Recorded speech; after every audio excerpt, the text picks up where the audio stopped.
Brother ఎలా ఉన్నారు? బాగున్నా. ఈ గేమ్ చేంజర్ గురించి మీ ఒపీనియన్ ఏంది? ఆ గేమ్ చేంజర్ అయితే నా ఒపీనియన్ ప్రకారం బాగుంది. ఇంకొకటి సంక్రాంతి ఒకే టైం, సంక్రాంతి అనే కాదు ఒకే టైం 3 మూవీస్ రిలీజ్ అవ్వడం వల్ల ఎంత మూవీ అయినా కదా, ఏ పాన్ ఇండియా మూవీ అయినా కానీ ఏదైనా కానీ కలెక్షన్స్ అంటే నాట్ ఈజీ కాదు, టఫ్ కాదు, చాలా టఫ్. అది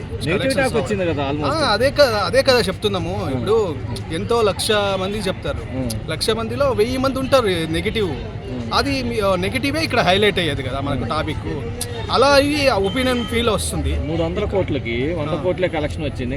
ఎంతో కొంత కొంచెం వచ్చే వాళ్ళు ఎక్స్పెక్ట్ చేసిన కలెక్షన్స్ అయితే రావు. ఖచ్చితంగా ఎక్స్పెక్ట్ చేసిన కలెక్షన్స్ అయితే రావు. ఒకేసారి 3 ఫిలిం అనేది ఈజీ కాదు. అంతకుముందు పుష్ప వేరే రిలీజ్ అయింది, అది కూడా ఎక్కువ గ్యాప్ కాలేదు రిలీజ్ అయ్యి. ఇప్పుడు మళ్ళీ లోడింగ్ అని మళ్ళీ యాడ్ చేశారు.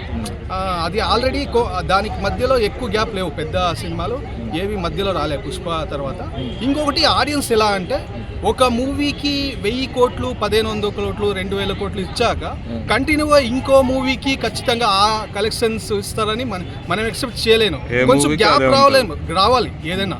ఇప్పుడు ఒక హీరో ఏదైనా కానివ్వండి, ప్రభాస్ గారు కానీ ఇంకెవరైనా కానీ మనం అనుకుంటాం. ఇప్పుడు మొన్న చూసాం సలార్ కొంచెం 1000 కోట్ల లోపలే వచ్చిండొచ్చు. అంటే కంటిన్యూ ఇవ్వరు, కొంచెం గ్యాప్ ఇవ్వాలి. మొన్న ఇది షారుఖ్ ఖాన్ గారు చూసాం, ఆయన చాలా తర్వాత గ్యాప్ కంటిన్యూ మూవీస్ చేశారు. ఆ రెండింటికి 1000 పైన ప్లస్ ఇచ్చారు. అలా కంటిన్యూ కొంచెం గ్యాప్ అనేది కొంచెం కావాలి, కానీ ఆ గ్యాప్ ఇవ్వలేరు. వేరే సినిమాల రీజన్ ఆల్రెడీ షూట్ తీసింటారు, వాళ్ళకు ఇది లేదు, ఇంకా తప్పదు రిలీజ్ చేయాలి. అలా ఇలా ఏదో రకంగా లాస్ అయ్యే అవుతుంది ఖచ్చితంగా. మూవీ బాగున్నా కూడా అలా అయ్యే అవుతాయి ఖచ్చితంగా. మరి ఏంది దిల్ రాజు గారి నష్టం ఎవరు భరాయించాలా? తప్పదు. అది మీరు నష్టం అంటున్నారు, నాకైతే అది కనబడలేదు. అది నాకైతే అలా అనిపించట్లేదు. ఎంతో కొంత వచ్చింటాయి, ఎక్స్పెక్ట్ చేసిన కలెక్షన్ అయితే రాలేదు. 300 కోట్లు పెట్టుబడి పెడితే వందే కదా. ఖచ్చితంగా ఒక మూవీ ఒక పుష్ప చూసాం, ప్రపంచం, అది దగ్గర ఇప్పుడు ఆల్రెడీ ఇంకా చైనాలో రిలీజ్ కాకుండానే 2000కు దగ్గర ఉంది.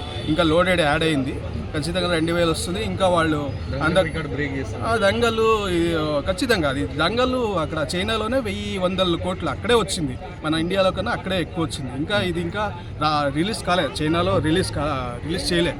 ఇంకా వచ్చాక అది చెప్పలేము, 200-500 పక్కా వస్తుంది. జడ్జిమెంట్ పోయిందా?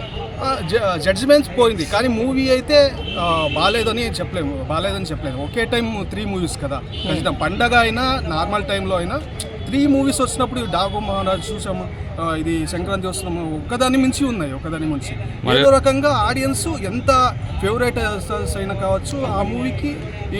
ఇప్పుడు కుటుంబంలో ఇప్పుడు ఒక ఫ్యాన్ ఉంటారు, వాళ్ళ అతను ఒక్కడే పోయినప్పుడు పోతాడు, కుటుంబంతో పోయినప్పుడు జడ్జిమెంట్కి ఆపర్చునిటీ ఇస్తాడు.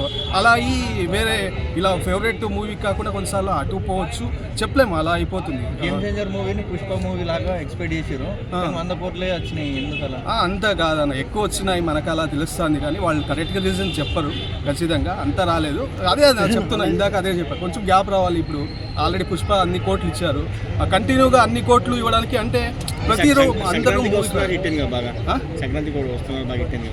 బాగుంది మూవీ.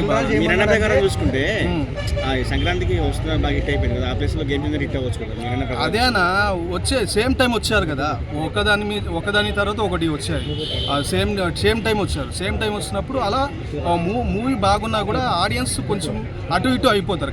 ఖచ్చితంగా సేమ్ టైం. ఇప్పుడు పుష్పకి ఫుల్ ఫ్రీడమ్ వచ్చింది రిలీజ్ టైంలో, అంత ఫ్రీడమ్ ఆ టైం లేవు.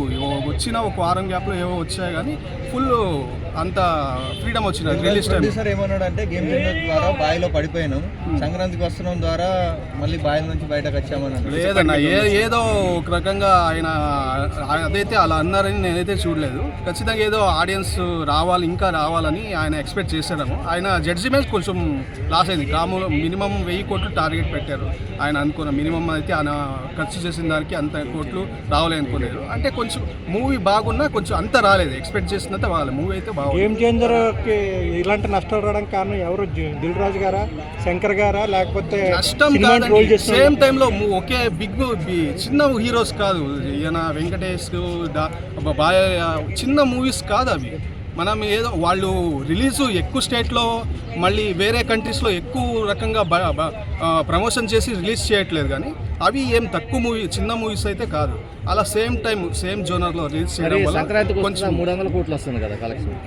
సంక్రాంతికి అదే ఆడియన్స్ ఒక రకంగా అటు ఇటు జడ్జిమెంట్ సేమ్ టైంలో సేమ్ జోన్లో రిలీజ్ చేయడం వల్ల అలా అయిపోయింది. అంతేగాని నష్టాలు అయితే కాదు, ఏదో రకంగా రికవర్ అయితే కొద్దిగా ఇంకా కొన్ని డేస్ అంటే 1000 కోట్ల మీద రావాలి కదా. ఇంకా కొన్ని సినిమాకి ఒక్క సినిమా కూడా 500 కోట్ల ఇంకా కొన్ని డేస్ ఉంది. ఇప్పుడు పుష్ప ఎంత నెగిటివ్ వచ్చింది అంతకుముందు, మళ్ళీ టికెట్స్ రేటు అది ఇది అని. ఇప్పుడు తక్కువ పెట్టినా కూడా హౌస్ఫుల్ వస్తుంది. రీలోడెడ్ చేసి 100 రూపాయలు పెట్టినా కూడా అలా హౌస్ఫుల్ వస్తుంది.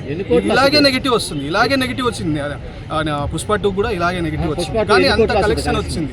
ఇంకా కొంచెం టైం ఇవ్వాలి, అంటే వచ్చి కొన్ని డేస్కి అనేది మనం ఇంకా ఎలా అంటే చాలా మంది ఒక వారంలోనే 1 డేలోనే అన్నట్టు ఇలా ముద్రిస్తున్నారు. కొంచెం మూవీ అంటే అన్ని డేస్లోనే కాదు, మినిమం ఇంకా 30 డేస్ 40 డేస్ అలా ఇవ్వాలి. అంతకుముందు చూసాం 100 డేస్ 200 డేస్ చూస్తున్నాం. ఇప్పుడు ఇంకా అంతవరకు చూసి ఊరికే ఇలా మాట్లాడడం అయితే కాదు. ఖచ్చితంగా చెప్తున్నా, ఆ బ్రేక్ చేయలేదు. పుష్ప బాహుబలి 2 అది బ్రేక్ చేయలేదు. సేమ్ టైంలో వచ్చింది. ఇంకొకటి సేమ్ టైంలో రిలీజ్ చేయడం వల్ల 3 సినిమాలు సేమ్ టైంలో రిలీజ్ చేయడం వల్ల అలా ఎఫెక్ట్ అయ్యి అంత రాదు, కానీ మినిమం అంత రికవర్ అవుతుంది వాళ్ళు చేసిన ఇన్వెస్ట్మెంట్. రిలీజ్ అయ్యి 2 రోజులు అవుతున్నా కానీ